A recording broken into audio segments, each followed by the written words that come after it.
Hi అండి, నమస్తే.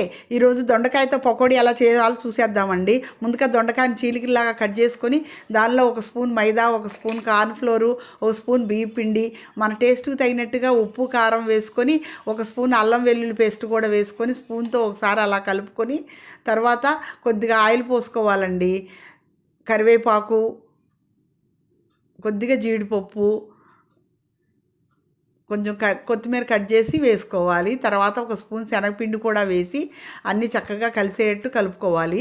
దొండకాయలో ఉండే నీరు సరిపోతే సరి, లేకపోతే కొంచెం లైట్గా వాటర్ పోసుకొని ఇలాగ పకోడీ పిండిలా కలుపుకోవాలి.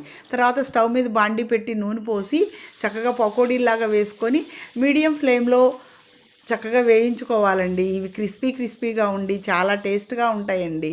పప్పులోకి, చారులోకి, పచ్చడిలోకి, రసంలోకి ఎంత టేస్ట్గా ఉంటాయో.